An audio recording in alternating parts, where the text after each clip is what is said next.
oras po sa inyong lahat.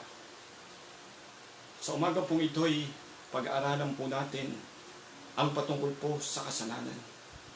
At alam po natin ang kasalanan ang siya pong isang bagay na nagiging dahilan upang ang Diyos at ang tao ay magkahiwalay. Upang ang tao ay maranasan ang mga problema at mga suliranin. Subalit tandaan po natin ang kasalanan po ay madami pong mga negatibong idudulot sa buhay ng tao. Subalit ang Diyos po, ang kanya pong pagpapatawad ay napakalawak. Kasi laki man ng bagko ang ating mga kasalanan, ang pagpapatawad ng Diyos, mga magulang kapatid, ay kasing lawak ng karagatan.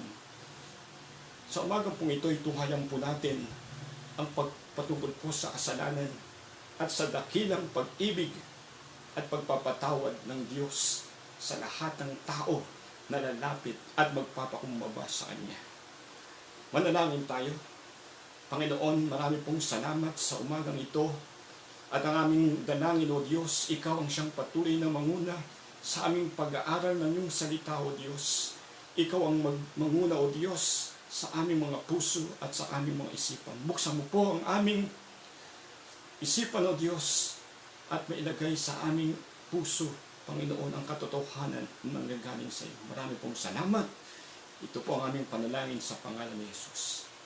Basahin po natin ang banal na kasulatan dito po sa Isaiah 59 verse 1 to 2. Ang sabi po rito, Behold, the Lord's hand is not shortened, that it cannot save, or his ear dull that it cannot hear. But your iniquities have made a separation between you and your God, and your sins have hidden his face from you. Ang sabi po ng binasa natin, ang kamay ng Diyos ay hindi maiksi upang siya'y magligtas. O ang kanyang tenga ay bingi upang hindi makarinig. Subalit ang inyong mga kasalanan ay nagpapahiwalay sa iyo at sa iyong Diyos, at ang iyong kasalanan ang nagtatago ng kanyang mukha. Ang kasalanan po, ang isang dahilan po kung bakit po nagkahiwalay ang Diyos at ang tao. Kung babalikan po natin ang Genesis, makikita po natin ang kaugnayan ng Diyos at ang kaugnayan ng tao. Meron silang napagandang kaugnayan. Subalit, nang ang tao ay nagkasala sa Diyos, mga magulang kapatid, nag-iba po ang naging pagtungo ng Diyos sa tao. Nang gawin ng Diyos ang sanlibutan, ang sabi ng Panginoon, lahat ng bagay na kanyang ginawa ay perpekto. Walang kasalanan, walang pagkagulo-gulo, walang pag-iimbot, walang pakikiapid, walang pakikipag-away sa magulang. Lahat ay perpekto, walang sakit at walang kamatayan. Ito ang inilarawan ng banal na kasulatan sa mundo na walang kasalanan, walang kaguluhanan, walang pag-iimbot. Ang sabi ng Diyos, everything perfect. Lahat ng bagay ay perfecto. Subalit nang magkasala ang unang lalaki at ang unang babae, ang sabi ng Biblia, nang ang kasalanan ay pumasok sa sanlibutan, pumasok po ang inggit, pumasok po ang pagyayabang, pumasok po, mga magulang kapatid, ang sakit sa tao. At ang nakalulungkot, ang sabi ng Romans 3 verse 23, ano ang kabayaran ng kasalanan? Ng Romans 6 verse 23, ang sabi roon, the wages of sin is death. Ang kabayaran ng kasalanan ay kamatayan. Dahil sa kasalanan, maraming pamilya, mga magulang kapatid, ang nagkakagulo. Maraming mag-asawa ang naghihiwalay dahil sa kasalanan. Maraming mga magulang, ang kanilang mga anak ay kanilang sinusumpa o tinatakwil dahil sa kasalanan. Marami pong relasyon ang nasisira dahil sa kasalanan. At dahil po sa kasalanan, mga magulang kapatid, ang tao po'y nagkaroon ng sakit sa kanyang katawan. At ang nakalulungkot, ang sabi ng Romans 6 verse 23, ang kabayaran ng kasalanan ay kamatayan. Sa Greek word, ang ibig pong sabihin ng kamatayan, it is eternal separation from God. Ang Diyos ay nasa kalangitan at ang taong makasalanan ay hiwalay sa Diyos. Siya ay nasa isang lugar ng pagdurusa, siya ay nasa isang lugar ng paghihirap. Napakalaki ng impact ng kasalanan sa buhay ng tao. Ito, mga magulang kapatid, ang nagdadala sa tao sa kahirapan. Ang kasalanan ay nagdadala sa tao sa mga problema at mga suliranin na kanyang nararamdaman. At ang nakalulungkot hanggang sa kamatayan ay mararamdaman ng mga tao ang bagsik ng kamatayan. Dahil ito sa kasalanan. Subalit ang nakatutuwa, kahit ang kasalanan ay magdadala ng kalungkutan, kahit ang kasalanan ay magdadala ng kaguluhan, kahit ang kasalanan ay magdadala sa atin sa kamatayan, ang Diyos po, dahil sa kanyang pagmamahal sa tao, ay gumawa ng isang paraan para ang kasalanan yon ay kanyang mapatawad. Ang sabi ng 1 John 1:9, if you confess your sin, God is faithful and just to forgive you. Kapag ipapahayag mo ang iyong mga kasalanan, ang sabi ng 1 John 1:9, ang mga bagay na ito ay ipatatawad sa iyo ng ating Panginoon.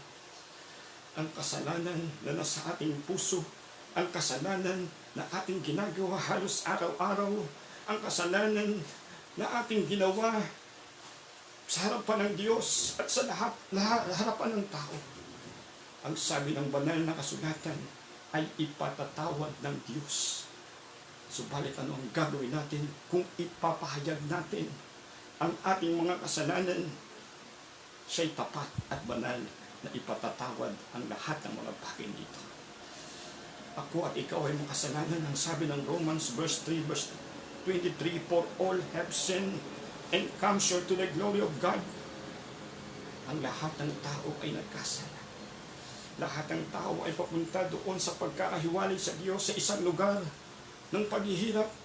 Subalit, nakatutuwa sapagkat ng Diyos ang nagbigay ng kapatawaran sa atin kung ipapahayag ng iyong mga labi ang iyong kasalanan. Ang lahat ng ito'y ipatatawad sa atin ng ating Panginoon. Si Jesus po ang nagbibigay ng kapatawaran sa kasalanan.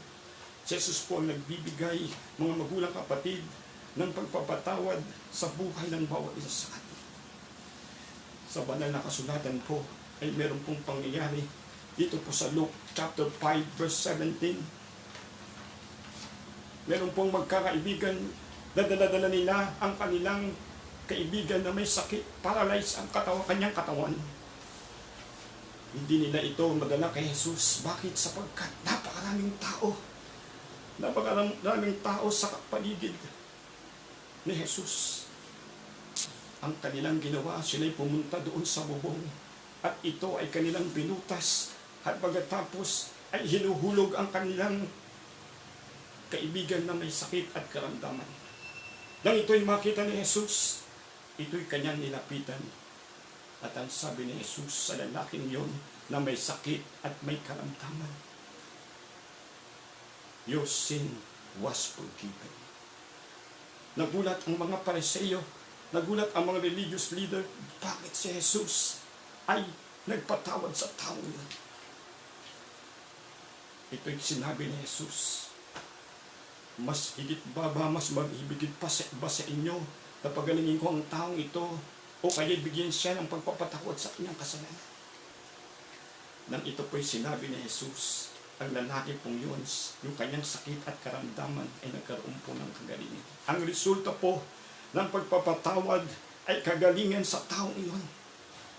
Kung tayo po ay merong karamdaman, kung tayo po ay merong sakit, kung meron po tayong problema, suliranin sa ating buhay, ang pagpapatawad ang solusyon sa problema niya. At yung kasalanan na ginawa natin ay mawawala. Ano po ba ang magiging resulta? Kung tayo pinatawad ni Jesus, ang pagpapala po ay ibibigay sa atin ng Panginoon. Ang kanyang tenga ay hindi na magiging bingi. Ang kanyang kamay ay hindi na magiging iksi. Kanyang pakikinggan ang ating mga panalangin. Kanyang aabutin ang ating mga suliranin. Bakit po? Sapagkat wala na pong hadlang na kasalanan.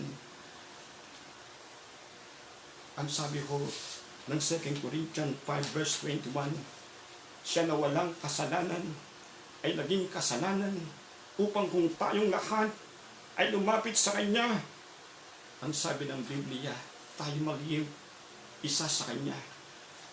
At ang kasalanan, ang sabi ng Biblia, tayo ay magiging banal sa Kanyang harapan.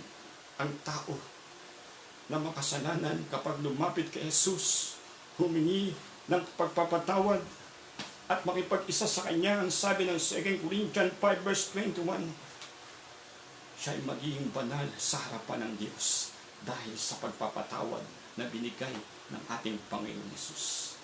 Kasalanan, nasaan ang iyong kapangyarihan? Ang kasalanan na namamayani sa ating mga buhay, na magiging dahilan ng kahirapan, na magiging dahilan ng sakit karamdaman, na magiging dahilan upang tayo ay mapunta doon sa lugar ng paghihirap. Mga magulang kapatid, ay wala ng kapangyarihan sapagkat kung tayo lalapit kay Jesus, ang sabi ng Biblia, ang lahat ng mga kasalanan natin ay bibigyan niya ng kapatawaran. Kapatid, magulang, anuman kasalanan ang iyong sa puso, anumang kasalanan ang gagawa mo ng paulit-ulit, na para bagang sa iyo'y wala ng kapatawaran, si Jesus ay nagbibigay ng pagpapatawad. Ang gagawin lang natin sa Kanya, tayo lalapit sa Kanya, hihingi ng kapatawaran, magpapakumbaba, at ang kaligtasan, mga magulang kapatid, ay mapupunta sa ating mga kaluluwa. Ang sabi ng Romans 10 verse 9 to 10, kung ipapahayag ng iyong mga labi na si Jesus ay Panginoon, at mananalig ka ng buong puso na siya'y muling binuhay ng Diyos mula sa mga patay, maniligtas ka. Hihingi tayo ng tawad sa Diyos, at pagkatapos patatawarin tayo ng Diyos. Ano bang kasalanan ito? Ito pa na ipangangalunya, ito man ay homosexual, ito man ay pagnanakaw, ito man ay pagpatay sa tao, ito man ay pagmumura, ito man ay pagyayabang. Ang lahat ng kasalanan ito, kapag hiningi natin ng tawad sa Diyos, ito'y Kanyang patatawarin. Sa umagang ito, tayo lalapit sa Diyos. Hihingi tayo ng kapatawaran sa Kanya, at pagkatapos tatanggapin natin siya as our Lord and personal Savior. Ang sabi ng Romans, the wages of sin is death, but the gift of God is eternal life. Ang kasalanan sa ating mga puso, ang kasalanan na ginagawa natin at ginawa, ay kayang patawarin ng Diyos. Manalangin tayo sa Panginoon. Sumunod lamang ang lahat sa panalangin ito. Tayo pong lahat ay umupo at pumikit. Panginoong Jesus, ako'y lumalapit sa iyo.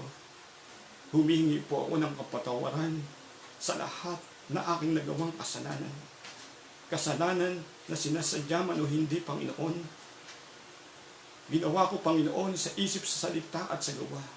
Panginoon, ako po'y humihingi ng tawad sa iyo. Nagpapakumbaba. At marami pong salamat, O Diyos, sapagkat alam ko, ang sabi mo sa 1 John 1:9, kung ipapahayag ng aking mga bibig ang aking mga kasalanan, ikaw ay tapat at banal na ipatatawad ang lahat ng bagay na ito. Marami pong salamat, Panginoon, sa pagpapatawad sa aking mga kasalanan. At Panginoon, sa oras po ito, binubuksan ko po ang aking puso. Ako pinananampalataya na ikaw ay namatay sa krus ng Kalbaryo. Tinatanggap kita, Panginoon, bilang Panginoon at sariling tagapagligtas ng aking buhay. At ako'y nananampalataya at naniniwala, Panginoon, na ikaw ay binuhay ng Diyos mula sa mga patay. Panginoon, marami pong salamat sa buhay na walang hanggan. Marami pong salamat, Panginoon, sa pagpapatawad ng aking kasalanan.